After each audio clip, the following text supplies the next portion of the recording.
Sentire Media. Hello, you. You're listening to A History of Italy.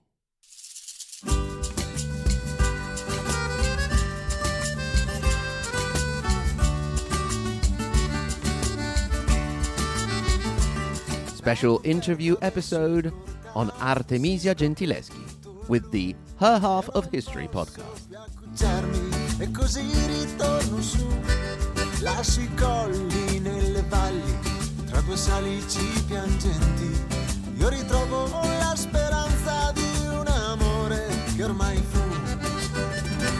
In this special interview episode, we're going to be talking about 17th century female painter Artemisia Gentileschi, who overcame trauma and injustice early in her life to become one of the most well-known and successful painters of her time and the centuries to follow to this day. To talk about Artemisia, we brought in Laurie from Her Half of History podcast. But it's better if we let Laurie tell us about her podcast before we continue. Hi, this is Laurie from the Her Half of History podcast. I have always loved history, but it didn't seem to have many women in it. Occasionally, my professors remembered that women existed, but they generally didn't have much to say beyond the position of women? Yeah, not good. Well, it turns out that that's not all there is to say. Humanity has had its ups and downs over the millennia, and women have been there every step of the way, making their contribution. In Her Half of History, I cover women's history in short episodes that fit into a series. Past series topics have included the extraordinary women who seized power, women who escaped slavery, and women in espionage. Since the vast majority of historical women were as ordinary as myself, I also cover what their lives were like, with topics like the history of housework, the history of getting married, and the history of women and their money. So if you ever sat in history class and wondered what the women were doing all that time, check out Her Half of History, available at herhalfofhistory.com or wherever you get your podcasts. So now, without any further ado, over to the interview. I hope you enjoy it. Right, so Laurie, thank you very much for coming on the show. I'm really glad to be here. Thanks for inviting me. It's great to have you. So, we're talking about an Italian female painter, Artemisia Gentileschi. Now, we at History of Italy haven't got to her period yet because she was born at the end of the 1500s. She was born in 1593 in Rome. And so can you give us a little bit of context to the kind of Rome or the kind of country she would have been born into? Sure. Italy was still a long way from being the unified country that we now know and love. The area was split up into a number of different states. Some of them were independent, run by powerful families. Some of them were attached to the Spanish crown. And of course, some were directly ruled by the church. And Artemisia would move in between all of these states throughout her life without any problem about moving between those different kinds of places. The church was gaining ground at the time. We're still in the Counter-Reformation, where the church basically had to respond to all that Protestant heresy that was going on up north. So we're about a century after Martin Luther caused his ruckus. We're about 60 years after Henry VIII declared himself the head of the English church. But in the Italian states, people were mostly rallying around Mother Church. The Council of Trent is 40 years in the past, so they've made some important reforms and improvements. In terms of art history, the Renaissance is basically over. Da Vinci, Michelangelo, Raphael, Botticelli, they're all dead. The usual year for the end of the Renaissance is 1600, so Artemisia would have been 7. But those dates are basically arbitrary because change happens gradually. So artists are no longer so interested in the balance, the order, the harmony, and the perfect proportions of the Renaissance. Now they're interested in emotion, contrast, dramatic lighting, and tension. It's very theatrical, and Artemisia's early work fits right into that aesthetic perfectly.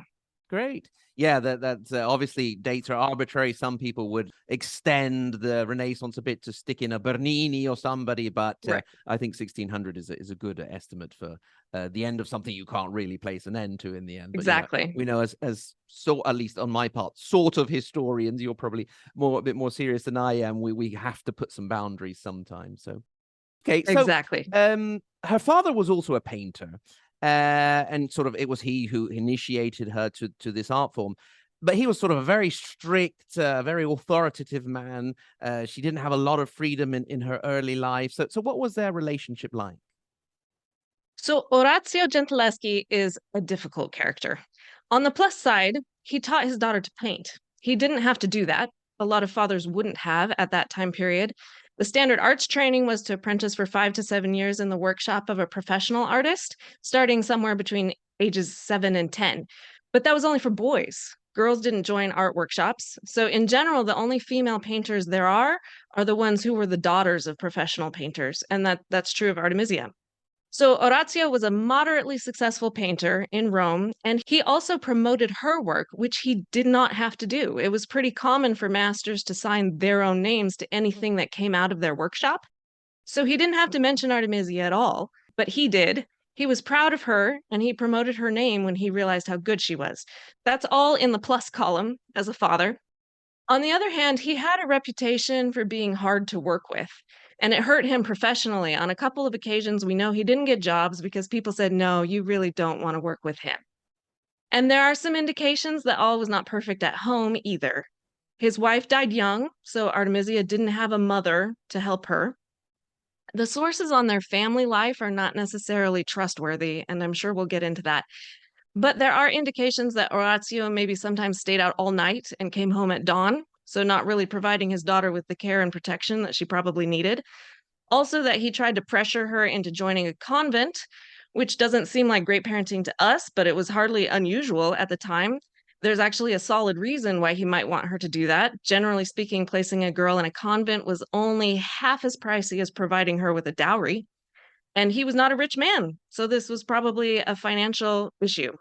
Years later, Artemisia herself provided a marriage for her own daughter, and she states quite boldly in a letter that this marriage has broken me. I am bankrupt. Yeah. So, it's sad that that's the way it was, but that's why it was better to have a boy in your family than a girl, because Yeah, girls were yeah. very expensive to provide for. It's not that they didn't love their daughters, they did love them. It's just expressing that love was expensive. Exactly.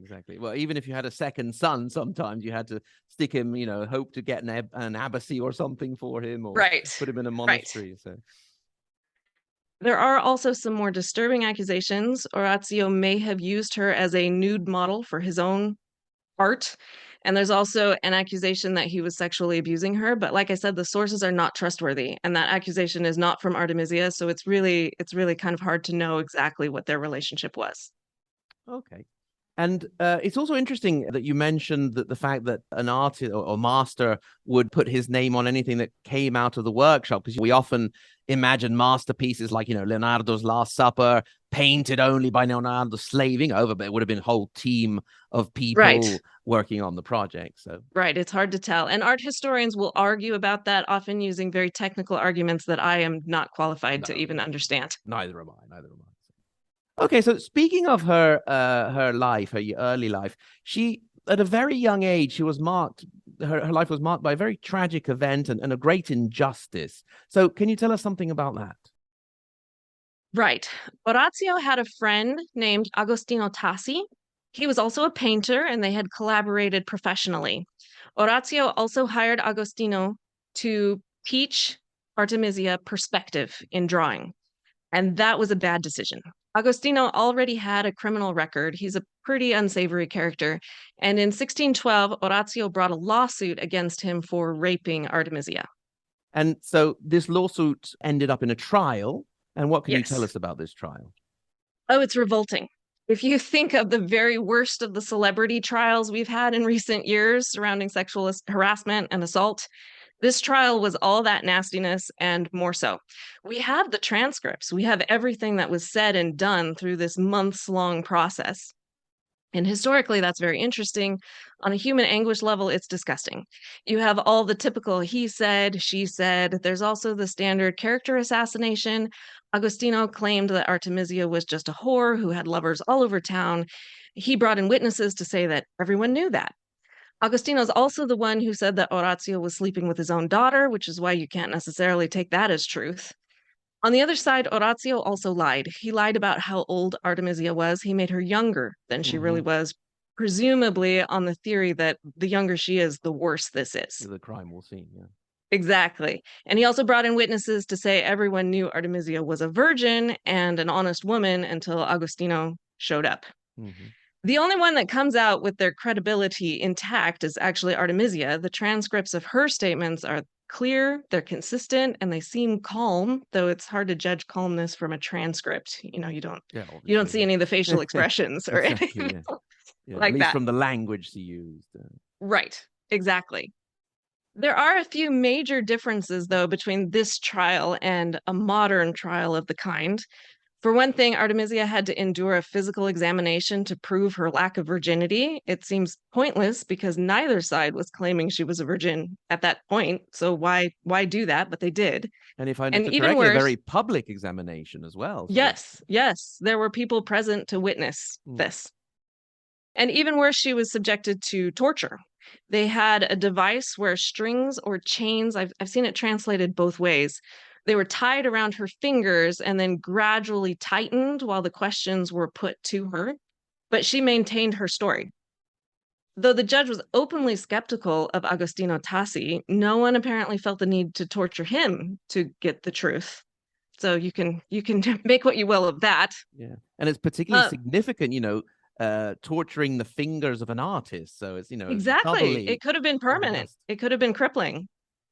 And then there's also a major difference between then and now, which is what everyone, including Artemisia, thought the solution to rape was. If Agostino Tassi had just married her, then everything would be fine. From a modern perspective, that seems like the worst possible outcome. But Artemisia admits that she had a subsequent sexual relationship with him precisely because he kept saying he would marry her. In fact, he was already married, so that wasn't an option. She just didn't know that. And the suit was only brought when it became clear he was never going to Going to marry marry her. her. Exactly. So between the So, rape and the lawsuit, quite a bit of time passed. right. Months. So in the end, the court actually ruled in the Gentileschi's favor. So that's good, but they didn't get any kind of settlement. Orazio probably was hoping that Tassi would be forced to pay a dowry, but he didn't. He was exiled from Rome for 5 years, but it wasn't enforced. Within a month of the trial, he was back in town accepting commissions just like nothing had ever happened. It was over. So great injustice as well as Yes, the violence that she had to undergo there. So it's right. actually interesting. Maybe this could be a future her half of history episode. There is a wonderful figure in the history of Sardinia, which is Eleonora d'Arborea.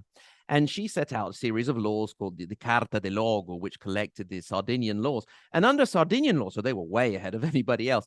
If a woman was raped, she then had the right for the rapist to choose to pay for her dowry with the man of her choice.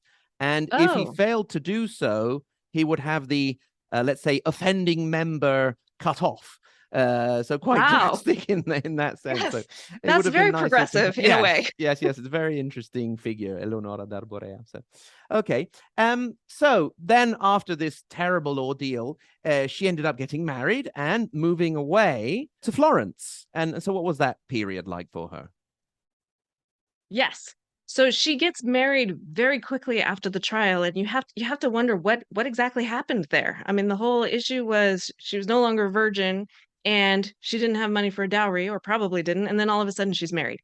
I can find no details of that marriage. The man she married, Stiatesi, he has the same name as a friend who testified on her behalf in the Mm-hmm. trial. So probably, a family friend who maybe took some pity on her. Yeah. Or We're can we maybe guessing. hope that true love, possibly? Maybe temporarily. It doesn't Okay. stay that way. It doesn't end well. Okay. No, it doesn't. Okay. Oh dear. But moving away was probably the best solution for her at that point, is just to get out of town, unfortunately. And professionally, it's good for us as well. She's no longer attached to Orazio's workshop. She's definitely not attached to Agostino Tassi's workshop. So it's sink or swim on her own merits. She'll either succeed or she'll fail, but it will be because of her own work. And she's really successful. The Medici family in Florence supported her work and gave her commissions. She was the first woman ever admitted to the state-sponsored Accademia del Disegno. So her reputation grew. especially for painting strong women. In modern times, her most famous painting is the one done right after the rape trial. And it's a painting of Judith, who's from the Catholic Bible, but not the English Protestant Bible that I'm more familiar with. Anyway, Judith was a great hero who saved the children of Israel from an invading army by going into the enemy camp, getting the general drunk, and then chopping off his head. Mm-hmm. And Artemisia's depiction is of the very bloodiest moment. A very strong Judith has her sword right in the man's neck, and there's blood spurting out. It's really one of the most violent paintings of the entire period. And you can imagine that feminists have had a heyday with this. I mean, she paints this right after the rape trial. Clearly, this is feminist rage, right? Other people have kind of pushed back against that and said, to reduce her to nothing but a scorned woman, a feminazi, is also reductive and stereotypical, and the woman had depth. So, whatever you think on that, but the sequence is there. There's a rape trial, and then there's this very violent painting. Violent painting. Yeah, exactly. Which is and an interesting subject as well. That Judith and was it Oleophanes? I think the general. Yes. And it's also, you can actually see it in one of the least feminist places in the world, which is the St. Peter's in the Vatican. There is a couple of representations of the scene as well. So Judith, yes, yeah, it was a popular subject, and Artemisia would return to it several times. She painted several Judiths and her maidservants, but it was never again as violent as that particular one. And she also painted other strong women. She painted Cleopatra. She painted Greek mythological women. Some of them were female nudes, which at her point in time was still much rarer than the male nudes that were already being done by many artists. Mm-hmm. Okay, so we were saying before that it may not have been true love, at least if it was only at the beginning. So what was her private life at the time in Florence? Well, she's married, so that's an automatic boost in social status for a woman at the time. However, her husband barely gets a mention anywhere. One of my sources actually refers to him as a non-entity. They would eventually part ways, to the extent that in later life she had to write a letter asking a friend if her husband was still alive or not. Oh, she wow. didn't even know. But in Florence, she did, they were still together. She gave birth 5 times, but only one daughter survived. That's pretty brutal, but not that uncommon. And she's also known to have had a love affair in Florence. So again, you don't know exactly what was going on between husband and wife, but it doesn't really sound like true love. Okay. And so then after the period in Florence, she goes back to Rome. So why was that? And then, did that being back home work out for her? Well, the best guess for the reason is financial. In 1621, the Grand Duke died. That's Cosimo II of the Medici family, and that's unsettling for someone who depends on patronage to get by. Rome had a fair amount of art patronage because the church was building churches and decorating altarpieces all over the city, but none of those commissions went to Artemisia. It's possible that the church never considered her as a woman. Maybe they never considered her as a deflowered woman, but it's also possible that they did consider her and rejected her on the grounds that a woman famous for painting women with swords or women without their clothes on was not really the look that they were going for in their churches. It's hard to know. So she did have commissions there, but they came from the nobility, not from the church, which was the major patron. Okay. And so before, Laurie, you were saying she would have traveled around the various groupings of duchies and kingdoms and whatnot in Italy at the time. So next, Venice. And so what do we know about her time in Venice? Well, this is the least documented part of her life. Some of the earlier biographies of her don't even mention it because we didn't know she was there. But she is mentioned in some Venetian poems at the time. She's actually mentioned quite a lot compared with other contemporary artists. So that probably means she was in vogue with the cultural scene in Venice.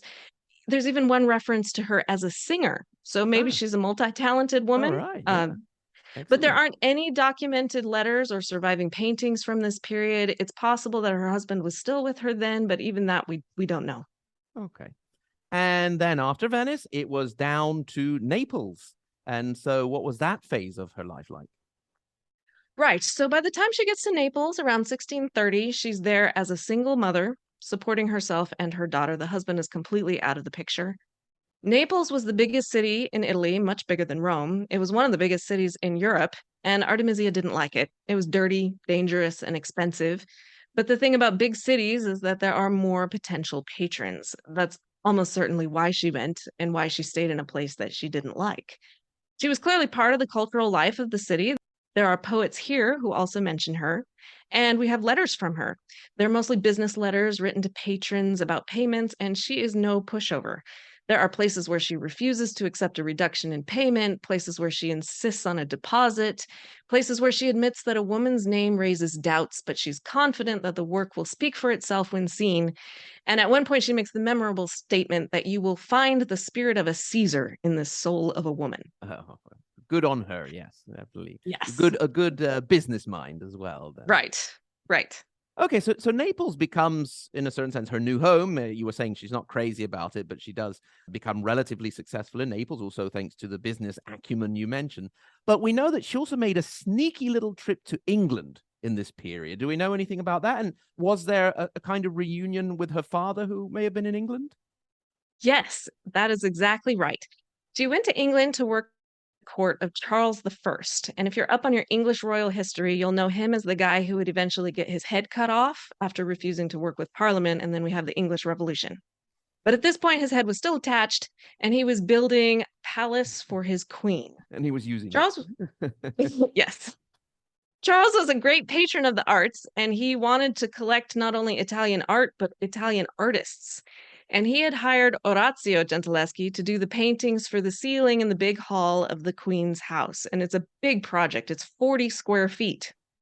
Orazio, by this point, is about 75 years old, probably still a difficult personality.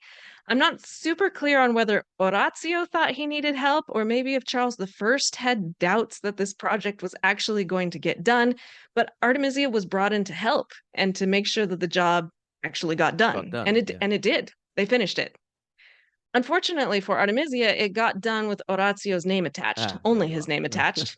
So in the 20th century, art historians argue about which parts were his and which parts were Artemisia's, and they don't agree on the answers. He died shortly after it was done, and Artemisia headed back to Naples, which was probably a good move because things were heating up in England. In fact, the whole house was shut up and not seen by anyone because the queen who was supposed to live in it fled the country. Okay. And is it visible today, or has it been destroyed? No, it's still visible. Yeah. Okay.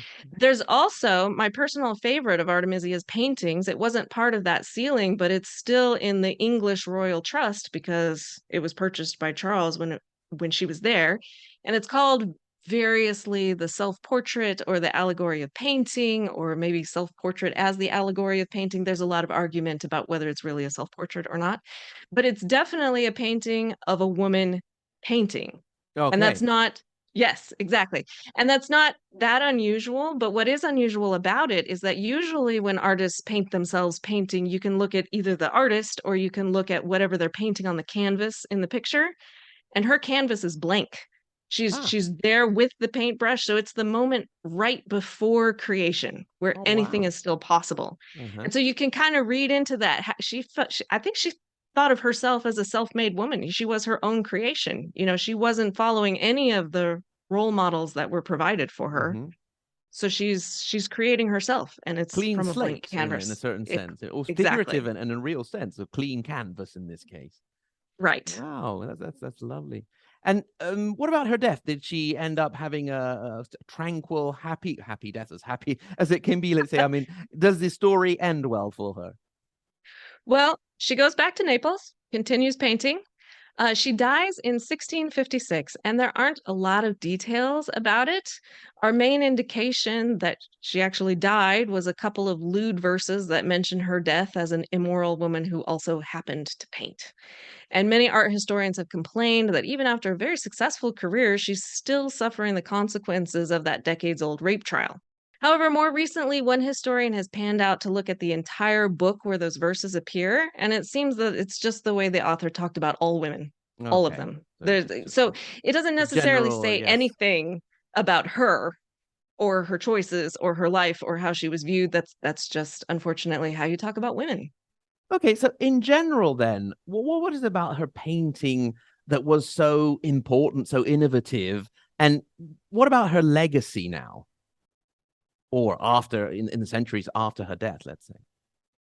Right. Artemisia is now rightly recognized as one of the masters of Baroque painting. Her paintings are every bit as good and in many cases better than that of her male colleagues. Artistically, her great innovation was to place women as realistic protagonists in the scene. Some art historians have said that she's the very first in art history to do that. Before her, women tended to be either passive or just a caricature of youthful beauty, whereas she paints middle aged women, women doing things. This has led to a little bit of a problem in her legacy, though, because it seems like she could only paint women, that she was limited in that way, which is not quite true. We do know of some paintings of men, and it's also been suggested that we find the paintings of women because that's what we're looking for. Mm. She may have many yet to be identified paintings of men, but we don't think to attribute them to her. There are lots of paintings that don't have an artist attached, or maybe they're misattributed to someone else. Okay, so yeah, there would have been certain traits about the female figures that are Right. more easily recognizable as an Artemisia Gentileschi painting. Okay. Yes. She also proved that a woman could do this, not just artistically, but financially. She found enough patrons to support herself. It's a great business success. And then finally, unlike many other female painters, she was never forgotten. There's never a period at which no one knew she existed, and then some art historian in the archives digs her out of total obscurity. That happens with many other women artists. But Artemisia was successful enough to be in the record all the way along. It's true that some of her paintings were misattributed, and art historians are still disagreeing about which ones or how many, but at least some have always had her name attached. So she's been mentioned all the way along. And that's unusual in many ways. Great. And on a personal level, Laurie, obviously when you're researching somebody, you spend so much time with them, you live through their eyes, you live in their shoes. What did you get out of your relationship with Artemisia? Oh, well, that's an interesting question. So I'm currently studying a lot of female painters because I do mine in terms of a thematic approach. So right now I'm doing painters, and she is by far the most obvious feminist painter. She's not just painter who happens to be a woman. Mm-hmm. She's a painter who is using being a woman as part of her expression. Okay. And so I did find that a little bit interesting when you put that together with her life experience, that for her being a woman was extremely important as opposed to just a fact. It might be a fact. Great. Laurie, thank you so much. That was really interesting. We got a good look there at the life of this incredible figure of Italian art and history, and hopefully we'll be able to work together again in the future. Yes, I hope so. Great. Thanks again. Thank you very much. Thank you. I hope you enjoyed that interview. Remember, if you want to get in touch, you can do so. hello@ahistoryofitaly.com. You can also follow us on social media. We are on Twitter, Facebook, and Instagram. If you'd like access to extra content and ad-free episodes, you can become a Patreon supporter by going to our website at ahistoryofitaly.com, going to the support page, and clicking through to Patreon. Make sure you check out Laurie's Her Half of History wherever you listen to podcasts. Once again, thank you so much for listening, and until next time, arrivederci.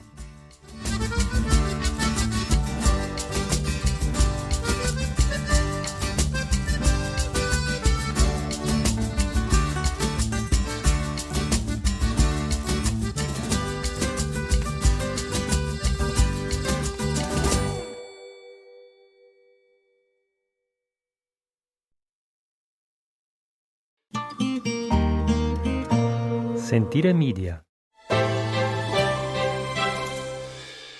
Hey, podcast producers and show hosts. Do you want to join a podcast network that celebrates all things Italian? At Sentire Media, we understand the allure of Italy and its unique culture. Our devoted team of hosts and producers are all driven by their shared passion for Italy. And we work tirelessly to create the best lifestyle podcasts and content that will whisk you away to the very heart of Italy. With us, you can savor the mouth-watering flavors, get lost in the stories from the past, break down the cultural barriers, and truly immerse yourself in the vibrant traditions of this intoxicating country. If you have a great podcast idea or are already in production and would like to join Sentire Media, head over to sentiremedia.com, that's SENTIRE media.com, and find out how to submit your show.